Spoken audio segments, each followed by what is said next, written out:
2천만 달러. 그 돈을 아끼려다가 저는 모든 것을 잃을 뻔했습니다. 3,200억 원의 손실, 이사회의 질타, 그리고 제 모든 커리어까지요. 한국조선업? 거긴 한때 잘 나갔던 이름뿐이지. 한국조선업은 구시대 유물 아니야? 그땐 다들 확신했죠. 그렇게 계약은 중국으로 갔습니다. 하지만 1년 뒤 말도 안 되는 일이 일어났습니다. 같은 배를 중국이 1년 먼저 수주했는데 한국이 1년 먼저 만들어 인도했습니다.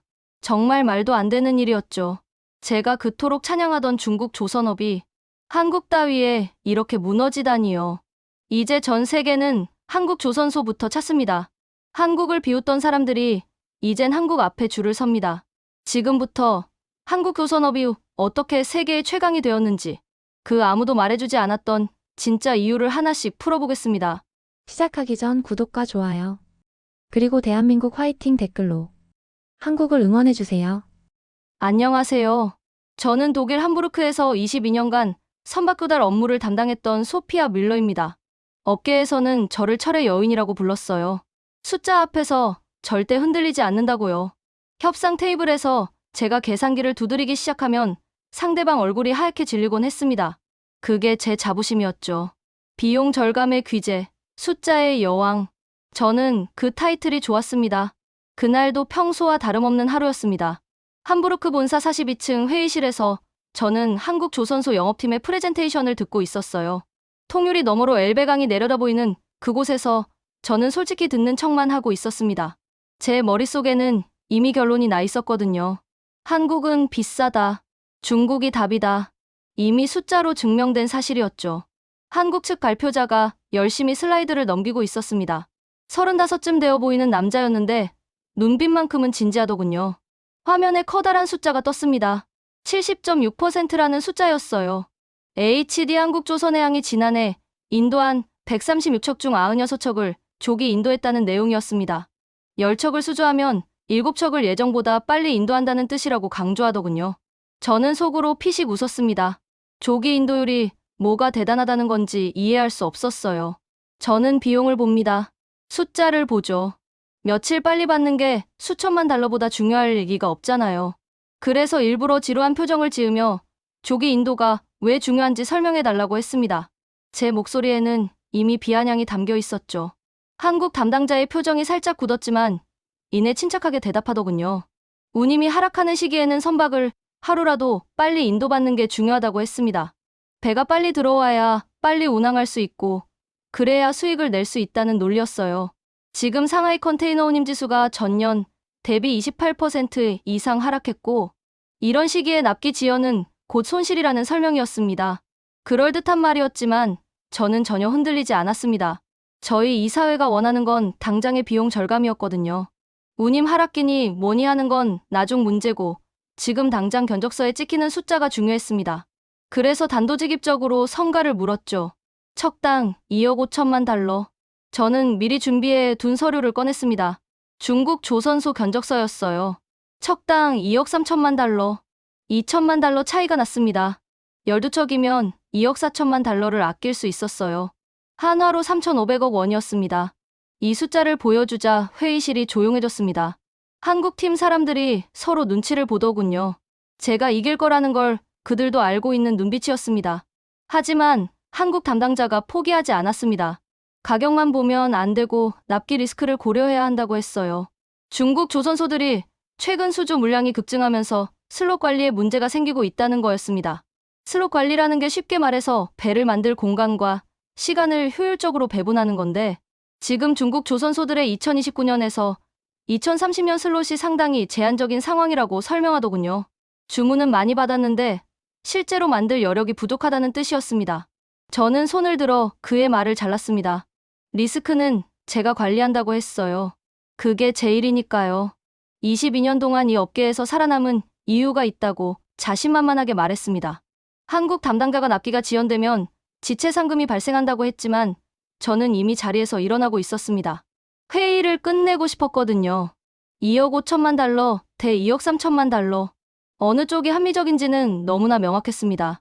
저는 문 앞에서 멈춰 돌아보며 한마디를 덧붙였어요. 한국 조선업은 과거의 영광이고 지금은 중국 시대라고요. 한국은 너무 비싸고 세상이 변했다는 걸 인정해야 한다고 말했습니다. 그게 제가 평생 후회할 말이 될 줄은 그때 몰랐죠. 회의실을 나서면서 뒤에서 한숨 소리가 들렸습니다. 저는 신경 쓰지 않았어요. 제가 옳다고 확신했으니까요. 숫자가 증명하고 있으니까요. 사무실로 돌아오는 길에 부하 직원이 한국팀이 납기 관련해서 추가 자료를 보내겠다고 한다며 전해뒀지만 저는 필요 없다고 잘라 말했습니다. 결론은 이미 났으니까요. 저는 창밖으로 함부르크 항구를 바라봤습니다. 거대한 컨테이너선들이 오가고 있었어요. 저 배들 중 상당수가 이제 중국에서 만들어질 거라고 생각했습니다. 한국 조선업은 끝났다고 속으로 중얼거렸어요. 그들은 아직 그걸 모르고 있을 뿐이라고요. 그때 저는 몰랐습니다. 정확히 1년 후에 제가 그 말을 얼마나 후회하게 될지를요. 한국이 왜 그렇게 자신만만했는지 그 이유를 저는 전혀 이해하지 못하고 있었습니다.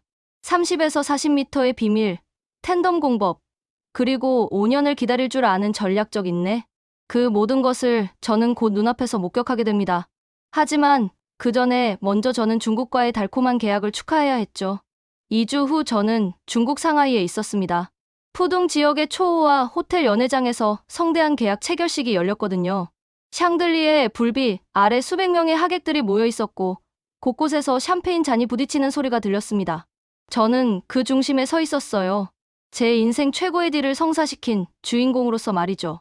중국 조선소 대표가 제게 다가왔습니다. 환하게 웃으며 악수를 청하더군요. 저도 미소를 지으며 그 손을 잡았습니다. 플래시가 터지고 기자들이 우리 사진을 찍어댔어요. 다음 날 업계 매체 헤드라인을 장식할 사진이었죠. 독일 해운거인과 중국 조선의 역사적 파트너십. 그런 제목이 붙을 거라고 생각했습니다. 계약 규모는 LNG, 운반선 12척이었습니다. 척당 2억 3천만 달러에 총액 27억 6천만 달러. 한화로 약 4조 원에 달하는 대형 계약이었어요. 한국 조선소와 계약했다면 척당 2천만 달러씩 총 2억 4천만 달러를 더 썼을 겁니다. 3,500억 원을 아낀 거죠. 이사회는 환호했고 저는 영웅이 됐습니다. 연회장 한쪽에서 우리 회사 임원들이 모여 축배를 들고 있었습니다. 저도 그 무리에 합류했어요. 회장이 제 어깨를 두드리며 칭찬을 아끼지 않더군요. 소피아가 해냈다며 역시 철의 여인이라고요. 저는 겸손한 척 고개를 숙였지만 속으로는 자부심이 가득했습니다. 22년 경력의 정점이 바로 이 순간이라고 느꼈거든요. 그때 부하 직원이 조심스럽게 다가와서 한국 조선소에도 일부 물량을 발주하는 게 어떻겠냐고 제안했습니다. 비교 분석 차원에서 양쪽에 나눠 주문하면 향후 협상에서 유리한 데이터를 확보할 수 있다는 논리였어요. 저는 잠시 생각했습니다. 나쁘지 않은 아이디어였어요. 한국이 얼마나 비효율적인지 직접 비교해보면 제 판단이 옳았다는 걸 숫자로 증명할 수 있으니까요. 그래서 한국 조선소에도 소량의 물량을 발주하기로 했습니다. 메인은 중국이고 한국은 그저 비교군에 불과했죠. 1년 후면 한국이 얼마나 느리고 비효율적인지 명확하게 드러날 거라고 확신했습니다. 그때 가서 한국 영업팀에게 보여줄 생각이었어요. 당신들이 아무리 조기 인도율을 자랑해도 가격 경쟁력 앞에서는 의미 없다는 걸 말이죠. 연애가 한창일 때 독일에서 온 동료 하나가 제게 다가왔습니다. 그가 조심스럽게 함부르크 회의 때 한국 조선소 담당자가 납기 지연 리스크를 경고했었다는 걸 상기시켜줬어요. 혹시 그게 신경 쓰이지 않느냐고 물었습니다. 저는 샴페인 잔을 기울이며 웃었어요. 그건 패배자의 변명이라고 답했죠. 경쟁에서 밀린 사람들은 모든 이유를 찾게 되어 있다고요. 한국이 비싸다는 팩트를 인정하고 싶지 않으니까 납기니 기술인이 하는 다른 가치를 내세우는 거라고 설명했습니다. 동료는 고개를 끄덕였지만 눈빛이 완전히 납득한 것 같지는 않았어요. 하지만 저는 개의치 않았습니다. 숫자가 모든 걸 증명해 줄 거라고 믿었으니까요. 2억 5천만 달러 대 2억 3천만 달러. 이보다 명확한 근거가 어디 있겠어요. 저는 다시 파티 분위기에 빠져들었습니다. 계약식이 끝나고 다음 날 저는 중국 조선소를 방문했습니다. 거대한 도크가 눈앞에 펼쳐지더군요. 끝이 보이지 않을 정도로 광활한 부지에 크레인들이 숲처럼 늘어서 있었습니다. 최신 자동화 설비가 곳곳에서 작동하고 있었고 노동자들이 개미처럼 움직이고 있었어요. 규모 면에서는 압도적이었습니다. 저는 감탄을 금치 못했어요. 중국 측 담당자가 자랑스럽게 설명하더군요. 이 도크의 면적이 얼마고 연간 건조 능력이 몇 척이고 최신 장비를 얼마나 투자해서 들여왔는지 숫자를 줄줄이 읊었습니다. 저는 만족스러웠어요. 역시 제 선택이 옳았다고 생각했죠. 이 정도 규모와 설비라면 한국 조선소를 충분히 대체할 수 있을 거라고 확신했습니다. 한국 조선소가 30년 노하우를 강조하던 게 떠올랐어요. 하지만 노하우가 뭐가 대단한가요? 최신 설비와 규모의 경제 앞에서는 그런 추상적인 가치가 무슨 소용인지 이해할 수 없었습니다. 세상은 변했고 기술은 평준화됐으며 이제 중요한 건 가격뿐이라고 저는 굳게 믿고 있었죠. 호텔로 돌아와서 저는 노트북을 펴고 이사회에 보낼 보고서를 작성하기 시작했습니다. 중국 조선소와의 파트너십이 우리 회사에 가져다 줄 이점을 수치로 정리했어요. 3,500억 원 비용 절감, 연간 운영비 효율화, 장기 계약을 통한 안정적 물량 확보, 모든 게 완벽해 보였습니다. 저는 보고서 마지막에 한 줄을 추가했어요. 한국 조선소 의존에서 벗어나 새로운 시대를 연다는 내용이었죠. 그날 밤 저는 상하이의 야경을 바라보며 와인을 마셨습니다. 황포강 건너편으로 동방명주 타워가 빛나고 있었어요. 저는 스스로에게 말했습니다. 소피아, 너는 해냈다고요. 22년 경력의 결정판이라고요. 한국 조선업은 이제 역사 속으로 사라질 거라고 확신했습니다. 그로부터 정확히 6개월 후 제 확신은 산산이 부서지기 시작합니다. 중국발 첫 번째 지연 통보가 제 책상 위에 올라왔을 때 저는 아직 사태의 심각성을 깨닫지 못했어요. 그게 3,500억 원을 훨씬 넘어서는 재앙의 시작이라는 걸 말이죠. 하지만 그 이야기를 하기 전에 먼저 그 6개월 동안 세계 조선업 시장에서 무슨 일이 벌어지고 있었는지 말씀드려야 할 것 같습니다. 중국 조선소들이 저가 공세로 물량을 쓸어 담는 동안 정작 그 배들을 만들 슬롯은 점점 부족해지고 있었거든요. 6개월이 흘렀습니다. 함부르크의 겨울은 유난히 춥고 음침했어요. 하지만 제 사무실은 따뜻했고 저는 여전히 자신만만했습니다. 중국 조선소에서 보내오는 진행 보고서는 대체로 순조로웠거든요. 공정률이 예정대로 올라가고 있었고 사진으로 보내오는 선박 블록들도 그럴듯해 보였습니다. 저는 보고서를 훑어보며 역시 내 선택이 옳았다고 되뇌었어요. 그날도 평범한 월요일 아침이었습니다. 커피를 마시며 이메일을 확인하고 있는데 중국 조선소 발신 메일 하나가 눈에 들어왔어요. 제목에 일정 조정이라는 단어가 붙어 있었습니다. 저는 별 생각 없이 메일을 열었죠. 그리고 처음으로 미간을 찌푸리게 됐습니다. 자재 수급 문제로 인해 한번선 인도 일정을 2개월 연기해야 할 것 같다는 내용이었어요. 저는 당황하지 않았습니다. 2개월 정도야 충분히 만회할 수 있는 수준이라고 생각했거든요. 대형 프로젝트에서 일정 조정은 흔히 있는 일이니까요. 저는 담당자에게 연락해서 구체적인 사유를 확인하라고 지시했습니다. 그리고 다시 일상으로 돌아갔어요. 며칠 후 담당자가 보고를 올렸습니다. 중국 조선소 측 설명에 따르면 글로벌 철강 공급망 이슈로 특수 강판 수급이 지연되고 있다고 했어요. 특히 LNG 운반선에 사용되는 극저온형 고니켈 합금강 조달에 차질이 생겼다는 거였습니다. 저는 고개를 끄덕였어요. 그럴 수 있다고 생각했죠. 공급망 문제는 우리 잘못도 아니고 중국 조선소 잘못도 아니니까요. 그런데 같은 주에 한국 조선소에서 연락이 왔습니다. 저는 한국 쪽은 거의 신경을 쓰지 않고 있었어요. 비교군으로 소량만 발주해 놓은 상태였으니까요. 그런데 한국 담당자가 보내온 메일 내용이 의외였습니다. 예정보다 1개월 빠르게 진수가 가능할 것 같다는 통보였어요. 공정이 순조롭게 진행되고 있어서 당초 일정보다 앞당길 수 있다고 했습니다. 저는 피식 웃었어요. 당연하지 않나 싶었거든요. 한국에는 물량을 적게 줬으니까 여유가 있는 거라고 생각했습니다. 중국처럼 대량 수주를 받은 것도 아닌데 몇 척 안 되는 물량을 빨리 만드는 게 뭐가 대단한가 싶었죠. 저는 그 메일을 대수롭지 않게 처리하고 넘겼습니다. 하지만 이상한 조짐은 계속됐습니다. 업계 뉴스에서 중국 조선소들의 슬롯 부족 현상이 보도되기 시작했거든요. SK증권의 한 연구원이 분석 리포트를 냈는데 중국의 2029년에서 2030년 슬롯이 상당히 제한적인 상황이라고 지적했습니다. 그러니까 주문은 엄청나게 받아놓았는데 실제로 배를 만들 공간과 시간이 부족해지고 있다는 뜻이었어요. 저는 그 기사를 읽으면서도 크게 걱정하지 않았습니다. 우리가 계약한 물량은 이미 슬롯이 확보되어 있으니까요. 다른 회사들 문제지 우리 문제는 아니라고 생각했죠. 그즈음 더 신경 쓰이는 소식이 들려왔습니다. 상하이 컨테이너 운임 지수 SCFI가 계속 떨어지고 있었거든요. 전년 동기 대비 28.7% 하락해서 1457포인트를 기록했다는 뉴스였어요. 업계에서는 스에즈운하 통행이 재개되면 운임이 더 떨어질 거라는 전망이 나오고 있었습니다. 운임 하락기가 본격적으로 시작된 거였죠. 저는 그때까지도 이게 납기 문제와 어떻게 연결되는지 깊이 생각하지 않았습니다. 한국 담당자가 함부르크 회의에서 운임 하락기에는 빠른 인도가 중요하다고 했던 말이 어렴풋이 떠올랐지만 대수롭지 않게 흘려버렸어요. 그보다 당장 2개월 지연된 일정을 어떻게 만회할지가 더 급한 문제였으니까요. 그런데 3개월이 더 지나자 상황이 심상치 않게 돌아가기 시작했습니다. 중국 조선소에서 두 번째 지연 통보가 왔거든요. 이번에는 한 번 선뿐만 아니라 두 번 선과 세 번 선까지 일정이 밀린다는 내용이었어요. 용접, 인력 수급 문제와 장비 정비 지연이 겹쳤다는 설명이었습니다. 저는 처음으로 불안감을 느꼈어요. 연쇄적으로 밀리기 시작하면 뒤에 있는 물량들까지 전부 영향을 받을 수 있으니까요. 반면 한국 조선소에서는 또 다른 연락이 왔습니다. 예정보다 빠른 속도로 공정이 진행되고 있어서 조기 인도 가능성이 더 높아졌다는 내용이었어요. 처음에는 1개월 빠르다고 했는데 이제는 6주까지 단축할 수 있을 것 같다고 했습니다. 저는 그 메일을 읽으면서 묘한 기분이 들었어요. 왜 한국은 빨라지고 중국은 느려지는 걸까?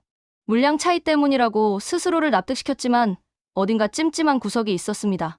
그때 부하 직원이 흥미로운 자료를 가져왔습니다. 업계에서 회자되는 이야기가 있다면서요. 과거에 같은 선주가 같은 사양의 선박을 중국에 먼저 발주하고 1년 후에 한국에도 발주한 적이 있었다고 했어요. 그런데 결과가 어떻게 됐냐면 한국이 중국보다 1년 먼저 건조해서 인도했다는 겁니다. 1년 늦게 시작해서 1년 먼저 끝냈다는 거였죠. 저는 처음에 그 말을 믿지 않았어요. 그게 어떻게 가능한지 이해할 수 없었거든요. 같은 배를 만드는데 2년이나 차이가 난다는 게 말이 안 됐습니다. 하지만 부하 직원은 이게 업계에서 꽤 유명한 사례라고 했어요. 한국 조선소의 납기 경쟁력을 보여주는 대표적인 케이스로 알려져 있다고요. 저는 의자에 등을 기대고 천장을 바라봤습니다. 뭔가 제가 놓치고 있는 게 있다는 느낌이 들었어요. 한국이 비싸기만 한 게 아니라 뭔가 다른 이유가 있는 건 아닐까? 그들이 70% 조기 인도율을 자랑하던 게 단순히 마케팅이 아니라 실제로 가능한 건가? 의문이 꼬리에 꼬리를 물기 시작했습니다. 하지만 저는 아직 인정하고 싶지 않았어요. 2천만 달러를 아꼈다는 사실이 너무 뿌듯했거든요. 그 성과를 스스로 부정하기 싫었습니다. 그래서 저는 직접 확인해 보기로 했어요. 양쪽 조선소를 방문해서 왜 이런 차이가 나는지 내 눈으로 보기로 결심했습니다.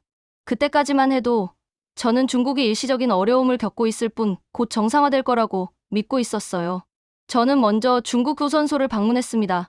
상하이에서 차로 2시간 거리에 있는 대형 조선소였어요. 6개월 전 계약식 때 왔던 그곳이었죠.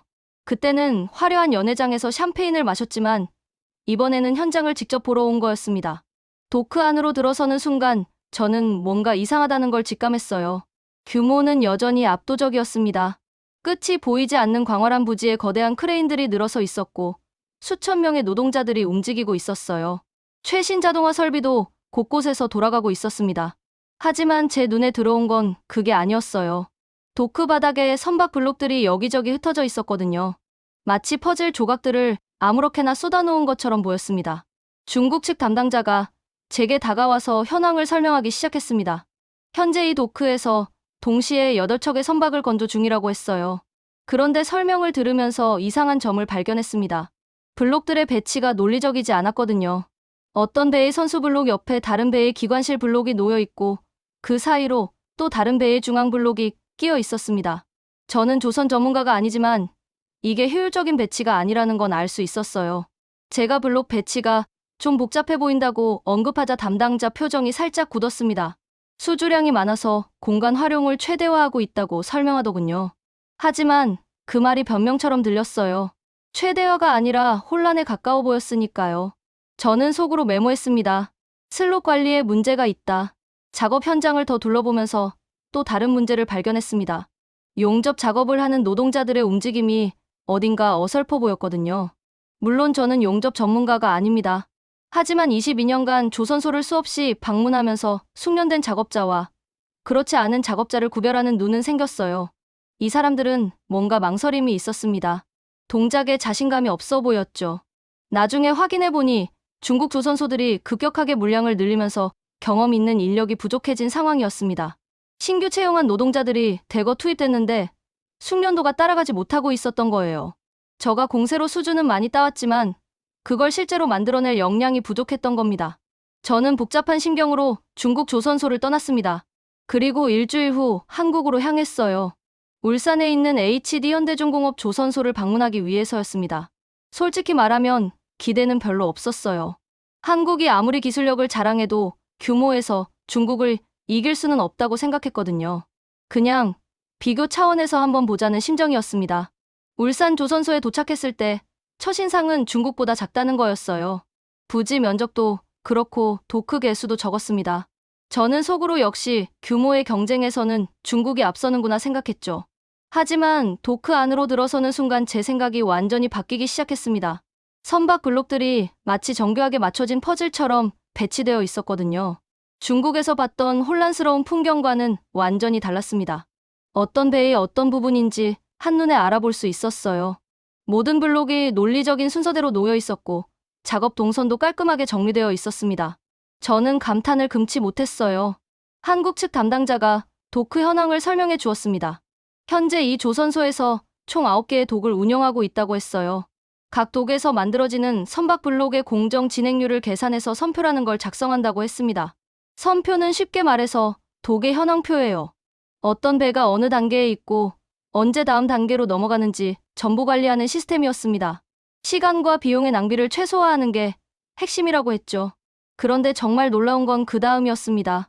담당자가 도크 한쪽을 가리키면서 저기 보이는 틈새가 뭔지 아시냐고 물었어요. 선박 블록들 사이에 30에서 40m 정도 되는 빈 공간이 있었습니다. 저는 그냥 여유 공간인 줄 알았어요. 그런데 담당자 설명이 충격적이었습니다.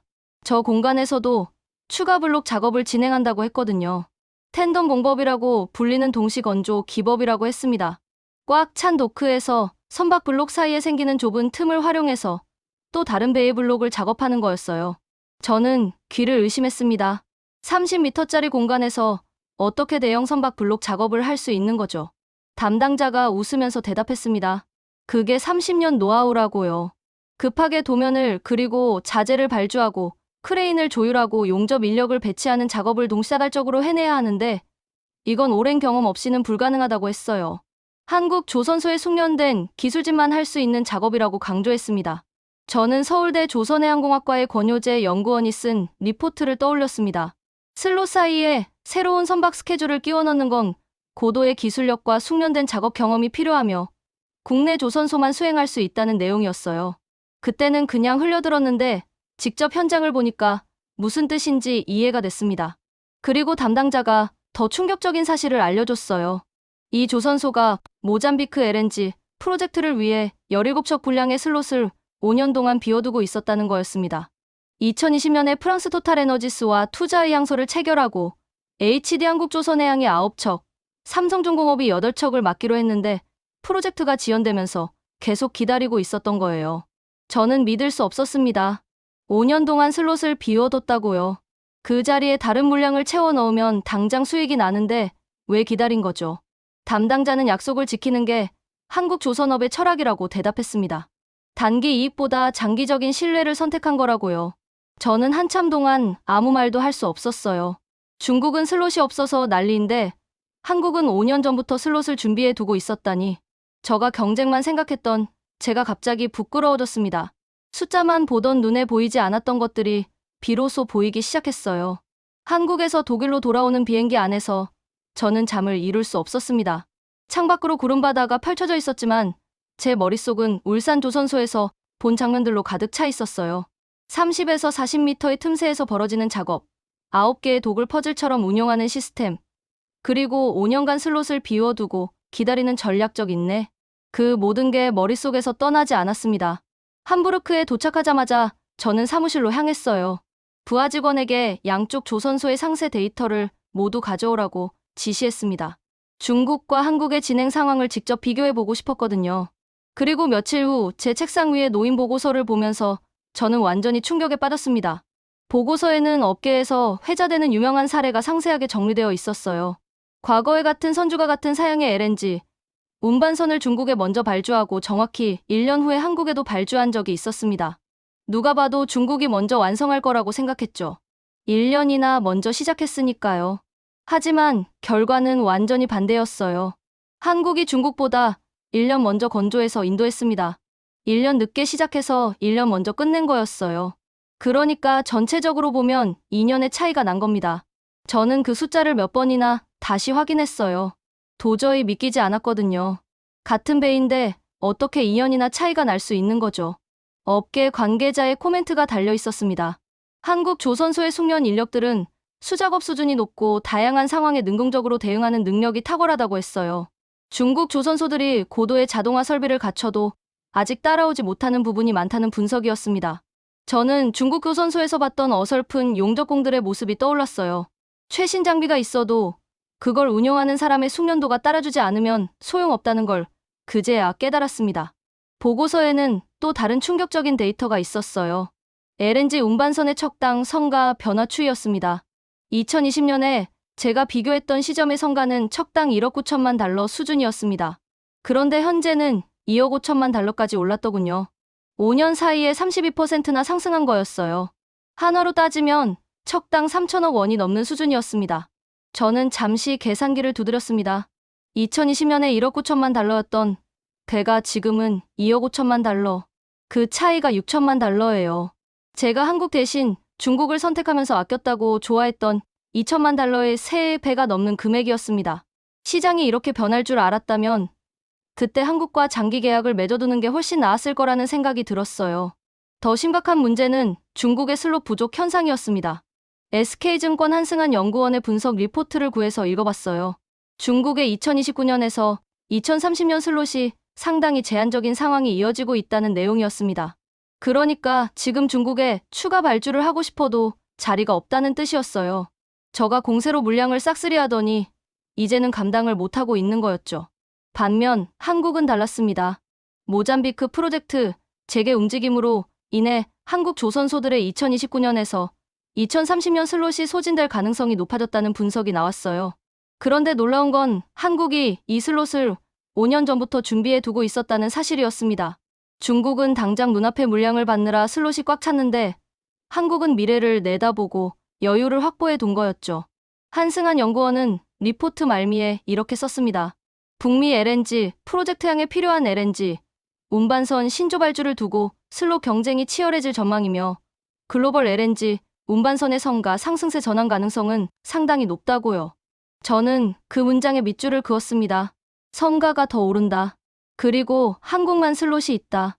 이건 한국의 엄청난 기회라는 뜻이었어요. 제가 그토록 무시했던 한국 조선업이 사실은 완벽하게 준비되어 있었던 겁니다. 저는 가격만 봤어요. 2억 5천만 달러 대 2억 3천만 달러. 당장 눈앞에 2천만 달러를 아끼는 게 전부라고 생각했죠. 하지만 한국은 다른 걸 보고 있었습니다. 5년 후의 시장, 10년 후의 수요, 그리고 약속을 지키는 것의 가치. 저는 숫자를 봤지만 그들은 미래를 보고 있었던 거예요. 울산 조선소에서 담당자가 했던 말이 떠올랐습니다. 한국 조선업은 단순히 배를 만드는 게 아니라 약속을 지키는 것이라고요. 그때는 마케팅 문구라고 생각했어요. 하지만 지금 보니까 그게 진짜였습니다. 5년간 슬롯을 비워두고 기다린 것도 약속이었고 다른 배보다 먼저 만들어서 인도하는 것도 약속이었어요. 한국은 그 약속을 지키기 위해 30년간 기술을 쌓아온 거였습니다.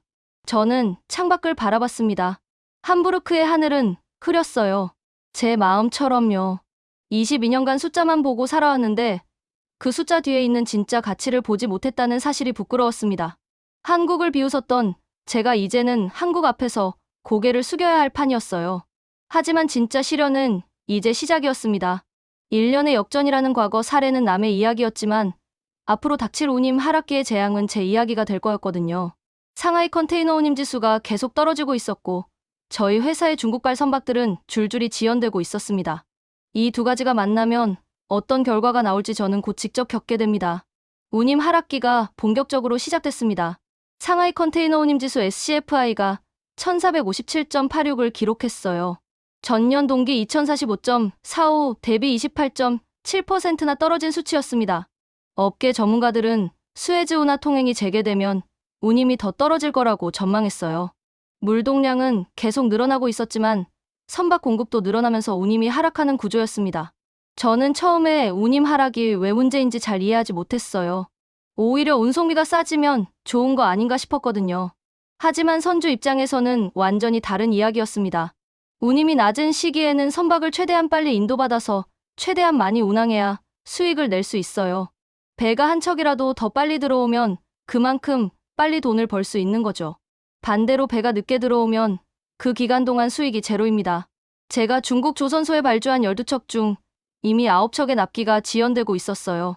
처음에는 2개월이라고 했던 게 4개월이 됐고 어떤 배는 6개월 이상 밀리고 있었습니다. 저는 점점 초조해지기 시작했어요. 배가 늦게 들어올수록 운항 시작도 늦어지고 그만큼 수익 기회를 놓치는 거니까요. 그때 한국조선소에서 연락이 왔습니다. 발주했던 물량을 예정보다 6주 빠르게 인도할 수 있다는 통보였어요. 조기 인도가 가능하니 일정을 조율하자는 내용이었습니다. 저는 그 메일을 읽으면서 복잡한 심경이 됐어요. 중국은 6개월 늦어지고 한국은 6주 빨라진다. 이게 무슨 아이러니인가 싶었죠. 그리고 하나오션의 사례가 떠올랐습니다. 업계 뉴스에서 본 기사였어요.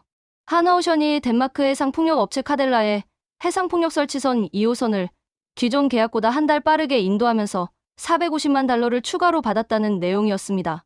한화로 약 64억 원이었어요. 한 달 일찍 줬다고 64억 원을 보너스로 받은 거였죠. 저는 그제야 조기 인도의 가치를 체감했어요. 한국 조선소들이 왜 그렇게 70% 조기 인도율을 자랑하는지 이해가 됐습니다. 10척 수주하면 7척을 일찍 준다는 게 단순히 납기를 잘 지킨다는 의미가 아니었어요. 선주 입장에서는 빨리 받을수록 빨리 돈을 벌 수 있고 거기에 인센티브까지 받을 수 있는 거였습니다. 반대의 경우도 계산해봤어요. 조선사와 선주의 건조 계약서에는 일반적으로 납기 지연에 대한 지체 상금이 명시되어 있거든요. 납기보다 늦을 경우 1일당 선박 대금의 1000분의 1에 해당하는 금액을 배상해야 합니다.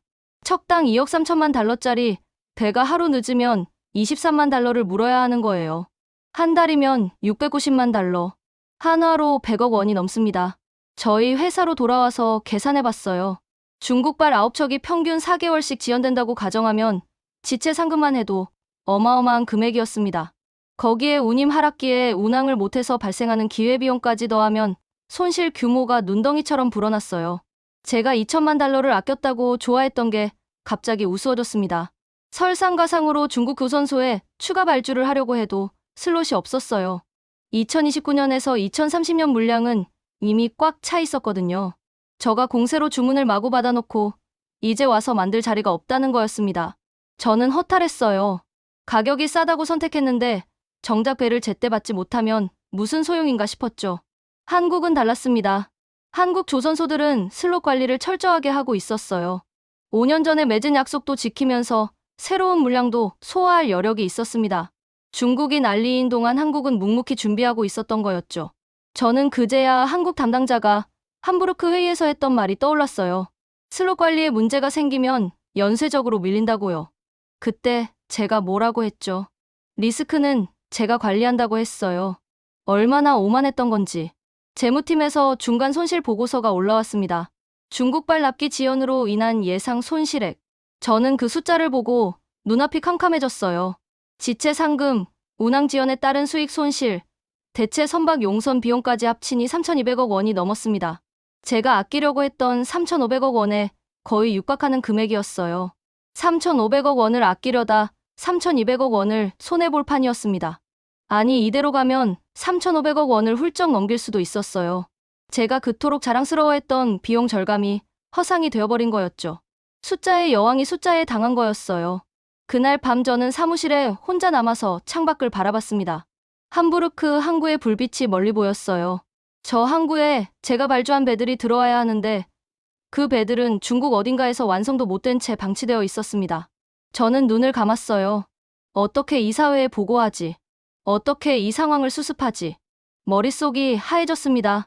한국 조선소가 70.6%의 조기 인도율을 기록했다는 데이터가 떠올랐어요. 136척 중 96척을 예정보다 빨리 인도했다는 거였죠. 10척 수주하면 7척을 조기 인도한다. 저는 그 말을 비웃었습니다. 조기 인도가 뭐가 대단하냐고요. 하지만 지금 제 상황을 보면 그게 얼마나 대단한 건지 뼈저리게 느껴졌어요. 이사회 긴급 소집 통보가 왔습니다. 저는 그 메일을 보는 순간 심장이 철렁 내려앉았어요. 안건은 단 하나였습니다. 선박 조달 현황 점검 및 손실 대응 방안. 제 이름이 직접 언급되어 있지는 않았지만 누가 봐도 저를 겨냥한 회의라는 걸 알 수 있었죠. 회의 당일 아침 저는 평소보다 일찍 출근했어요. 거울 앞에서 한참을 서 있었습니다. 22년 경력의 철의 여인. 숫자 앞에서 절대 흔들리지 않는다던 소피아 밀러. 하지만 거울 속 제 얼굴은 창백하고 초췌해 보였어요. 지난 몇 주간 제대로 잠을 자지 못했거든요. 회의실에 들어서니 이사들이 이미 자리를 잡고 있었습니다. 분위기가 무거웠어요. 회장이 저를 바라보는 눈빛이 예사롭지 않았습니다. 6개월 전 상하이 계약식에서 제 어깨를 두드리며 칭찬하던 그 사람이 맞나 싶을 정도로 차가운 표정이었어요. 재무이사가 먼저 보고를 시작했습니다. 스크린에 숫자들이 나열됐어요. 중국발 12척 중 9척 납기 지연. 평균 지연 기간 4.2개월. 지체 상금 예상액 1,200억 원. 운항 지연에 따른 수익 손실 1,400억 원. 대체 선박 용선 비용 600억 원. 총 예상 손실액 3,200억 원. 회의실이 조용해졌습니다. 3,200억 원이라는 숫자가 공기 중에 무겁게 떠 있었어요. 저는 고개를 들 수가 없었습니다. 회장이 입을 열었어요. 소피아 씨가 중국 조선소와 계약하면서 절감했다고 보고한 금액이 얼마였죠? 3,500억 원이었습니다. 제가 대답했어요. 목소리가 떨렸습니다. 그런데 지금 예상 손실이 3,200억 원이라. 아이러니하군요. 회장의 목소리에는 냉소가 묻어 있었어요. 저는 아무 말도 할 수 없었습니다. 변명의 여지가 없었거든요. 제가 비용 절감이라고 자랑했던 3,500억 원이 고스란히 손실로 돌아오고 있었어요. 아니, 이대로 가면 그 이상이 될 수도 있었습니다. 한 이사가 질문했어요. 한국조선소에도 일부 물량을 발주했다고 들었는데 그쪽 상황은 어떻습니까? 저는 서류를 뒤적였어요. 한국발 선박 현황이 적힌 페이지를 찾았습니다. 한국조선소 발주분 10척 중 7척이 조기 인도 예정입니다. 평균 6주 앞당겨지고 있어요. 회의실에 웅성거림이 퍼졌습니다. 중국은 9척이 평균 4개월 늦어지고 한국은 7척이 6주 빨라진다. 이사들이 서로 눈빛을 교환했어요. 저는 그 시선들이 칼날처럼 느껴졌습니다. 회장이 다시 물었어요. HD 한국조선해양의 작년 조기 인도율이 얼마라고 했죠? 저는 깊은 숨을 들이쉬고 대답했습니다. 70.6%입니다. 136척 중 96척을 예정보다 빨리 인도했습니다. 10척을 수주하면 7척을 조기 인도한다는 뜻입니다. 70.6%라. 회장이 천천히 숫자를 되뇌었어요. 그리고 우리 중국발 물량의 정시 인도율은요. 저는 입술을 깨물었습니다. 현재 기준 25%입니다. 12척 중 3척만 일정대로 진행되고 있습니다. 회의실이 다시 조용해졌어요. 70.6% 대 25%. 이 숫자가 모든 걸 말해주고 있었습니다. 제가 그토록 무시했던 조기 인도율의 의미가 이제야 뼈저리게 다가왔어요. 재무이사가 추가 자료를 띄웠습니다. SK증권 한승한 연구원의 분석 리포트였어요. 중국의 2029년에서 2030년 슬롯이 상당히 제한적인 상황이 이어지고 있으며 글로벌 LNG, 운반선의 성과 상승세 전환 가능성은 상당히 높다는 내용이었습니다. 그러니까 앞으로 배 가격은 더 오르고 중국에는 자리도 없다는 뜻이었죠. 회장이 저를 똑바로 바라봤어요. 소피아 씨, 당신이 1년 전에 한국조선소를 비효율적이라고 했죠. 과거의 영광이라고요. 저는 고개를 숙였습니다. 그렇습니다. 제가 그렇게 말했습니다. 그런데 지금 보니까 누가 비효율적인 겁니까? 회장의 목소리가 높아졌어요. 한국은 5년 전부터 슬롯을 준비해 두고 기다렸습니다. 모잠비크 프로젝트를 위해서요. 그리고 지금 17척의 물량을 받을 준비가 되어 있습니다. 중국은요. 슬롯이 없어서 주문도 못 받고 있습니다. 이게 효율입니까? 비효율입니까? 저는 아무 말도 할 수 없었어요. 회장이 말을 이었습니다. 당신이 무시하던 70.6% 조기 인도율. 이게 뭔지 이제 알겠습니까? 한국은 10척 수주하면 7척을 일찍 줍니다. 우리 중국 물량은 10척 수주하면 7척이 늦습니다. 이 차이가 3,200억 원입니다. 저는 자리에서 일어났어요. 그리고 깊이 고개를 숙였습니다. 제가 틀렸습니다. 제가 잘못 판단했습니다. 비용만 보고 가치를 보지 못했습니다. 2천만 달러를 아끼려다 수천억 원을 잃을 뻔했습니다. 회의실이 잠시 조용해졌어요. 회장이 한숨을 내쉬었습니다. 소피아 씨, 당신 경력 22년 동안 우리 회사에 기여한 건 인정합니다. 하지만 이번 거는 심각한 판단 착오입니다. 저는 고개를 끄덕였어요. 알고 있습니다. 어떤 처분이든 받겠습니다. 처분은 나중에 논의하겠습니다. 회장이 말했어요. 지금 급한 건 손실을 최소화하는 겁니다. 한국조선소와 추가 협의가 가능합니까? 장기 파트너십을 다시 논의할 수 있는지 확인해 보세요.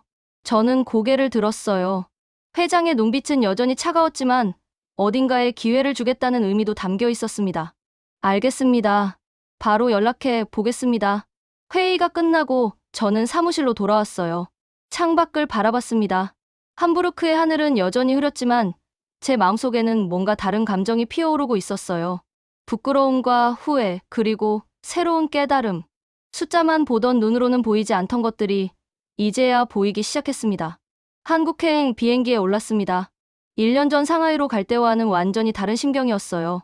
그때는 승자의 여유로 샴페인을 마셨지만 이번에는 패배를 인정하고 도움을 구하러 가는 길이었습니다. 13시간의 비행 동안 저는 창밖만 바라봤어요. 구름 위로 떠오르는 해를 보면서 지난 1년을 되돌아봤습니다. 인천공항에 도착하니 한국조선소 담당자가 마중 나와 있었어요. 함부르크 회의에서 제가 비웃었던 그 사람이었습니다. 그때 그가 70.6% 조기 인도율을 설명하던 모습이 떠올랐어요. 저는 조기 인도가 뭐가 대단하냐고 콧방귀를 꼈었죠. 그런데 지금 저는 그 사람 앞에 고개를 숙이고 서 있었습니다. 담당자는 저를 탓하지 않았어요. 오히려 환하게 웃으며 악수를 청하더군요. 멀리서 오시느라 고생하셨다면서요. 저는 그 배려가 더 부끄러웠습니다. 제가 그를 어떻게 대했는지 생각하면 저런 환대를 받을 자격이 없었거든요. 울산으로 향하는 차 안에서 담당자가 최근 업계 동향을 설명해줬어요. 모잠비크 LNG 프로젝트가 본격적으로 재개됐다는 소식이었습니다. 프랑스 토탈에너지스가 지난달 프로젝트 재개 기념 행사를 진행했고 이에 따라 17척의 LNG 운반선 발주가 예정되어 있었어요. HD 한국조선해양이 9척, 삼성중공업이 8척을 맡기로 한 그 물량이었죠. 저는 물었어요. 5년 동안 정말로 슬롯을 비워두고 기다렸던 건지. 담당자가 고개를 끄덕였습니다. 2020년에 투자 의향서를 체결하고 계속 슬롯을 확보해뒀다고 했어요. 프로젝트가 지연되는 동안에도 그 자리를 다른 물량으로 채우지 않았다는 거였습니다. 약속을 지키는 것이 한국조선업의 철학이라고 다시 한번 강조하더군요. 더 놀라운 소식도 있었어요. 올해 하반기에 모잠비크 에어의 4 프로젝트에 대한 추가 발주가 나올 수 있다고 했습니다. 엑슨모빌이 수행하는 이 프로젝트에서 최소 15척 이상의 LNG 운반선이 필요할 거라는 전망이었어요. 17척에 15척을 더하면 32척. 엄청난 물량이었습니다. 그리고 담당자가 조심스럽게 덧붙였어요. 이 물량을 받을 수 있는 조선소가 많지 않다고요. 중국은 슬롯이 꽉 차서 2029년에서 2030년 인도분을 받을 여력이 없다고 했습니다. 한국만 가능하다는 뜻이었어요. 저는 씁쓸하게 웃었습니다. 제가 그토록 찬양하던 중국이 이제는 주문도 못 받는 신세가 됐다니요. HD 현대중공업 울산조선소에 도착했습니다. 6개월 전에 왔을 때와 같은 풍경이었어요. 9개의 독에서 선박들이 정교하게 건조되고 있었고 30에서 40m의 틈새에서는 텐덤 공법으로 추가 작업이 진행되고 있었습니다. 저는 그 광경을 오래도록 바라봤어요. 처음 왔을 때는 규모가 작다고 생각했는데 지금 보니까 이게 진짜 실력이라는 걸 알겠더라고요. 회의실에서 한국 측 임원들과 마주 앉았습니다.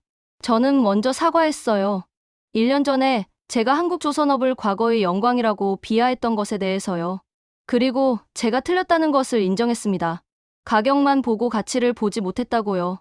2천만 달러를 아끼려다 3,200억 원을 잃을 뻔했다고요. 한국 측 임원이 조용히 듣더니 말했어요. 가격이 아니라 가치를 보셨군요. 저는 고개를 끄덕였습니다. 그리고 우리 회사가 한국조선소와 장기 파트너십을 다시 논의하고 싶다고 전했어요. 단기적인 비용 절감이 아니라 장기적인 신뢰 관계를 구축하고 싶다고요. 회의는 예상보다 순조롭게 진행됐어요. 한국 측은 저를 원망하거나 냉대하지 않았습니다. 오히려 건설적인 제안들을 내놓았어요. 향후 5년간 LNG 운반선 30척에 대한 장기 계약을 체결하고 안정적인 슬롯을 확보하자는 내용이었습니다. 성가는 시장 가격을 적용하되 조기 인도 인센티브와 장기, 고객 할인을 적용하기로 했어요. 계약서에 서명하면서 저는 묘한 감정이 들었습니다. 1년 전 상하이에서 중국 조선소와 계약할 때는 승리감에 도취되어 있었는데 지금은 전혀 다른 기분이었어요. 패배를 인정하고 새로 시작한다는 겸손함 그리고 진짜 파트너를 만났다는 안도감이 뒤섞여 있었습니다. 그로부터 3개월 후 저는 업계 컨퍼런스에서 발표자로 섰어요. 주제는 글로벌 조선업의 경쟁력 재평가였습니다. 저는 제 경험을 솔직하게 공유했어요. 가격만 보고 중국을 선택했다가 어떤 대가를 치렀는지, 한국 조선업의 진짜 경쟁력이 무엇인지를 말했습니다. 10척 수주하면 7척 조기 인도. 이 숫자의 의미를 저는 1년 전에 몰랐습니다. 하지만 3,200억 원의 손실 위기를 겪고 나서야 깨달았어요. 조기 인도는 단순히 빨리 만든다는 게 아닙니다. 약속을 지킨다는 겁니다. 30년간 쌓아온 기술력과 숙련된 인력이 있기에 가능한 일입니다. 청중석에서 고개를 끄덕이는 사람들이 보였어요. 저와 비슷한 경험을 한 사람들이 있는 것 같았습니다. 저는 발표를 마무리하면서 이렇게 말했어요. 한국 조선업을 무시했던 제가 가장 큰 교훈을 얻었습니다. 숫자는 중요합니다. 하지만 숫자 뒤에 있는 가치를 보지 못하면 더 큰 숫자를 잃게 됩니다. 5년을 기다릴 줄 아는 인내, 30에서 40m 틈새에서 기적을 만드는 기술력, 그리고 70.6%의 조기 인도율. 이것이 한국 조선업입니다. 중국이 아무리 저가 공세를 펼쳐도 따라잡을 수 없는 진짜 경쟁력입니다. 발표가 끝나고 박수가 쏟아졌어요. 저는 무대에서 내려오면서 창밖을 바라봤습니다. 저 바다 어딘가에서 한국이 만든 배들이 항해하고 있겠죠. 그리고 앞으로도 계속 그럴 겁니다. 세계가 한국 조선소 앞에 줄을 서고 있으니까요. 한국을 비웃던 사람들이 이제는 한국을 찾고 있으니까요. 저도 그중 하나였습니다. 그리고 그게 부끄럽지 않습니다. 틀렸을 때 인정하고 배우는 것. 그게 진짜 프로니까요. 구독과 좋아요, 댓글도 부탁드립니다. 여러분의 응원이 더 좋은 이야기를 만드는 힘이 됩니다. 감사합니다.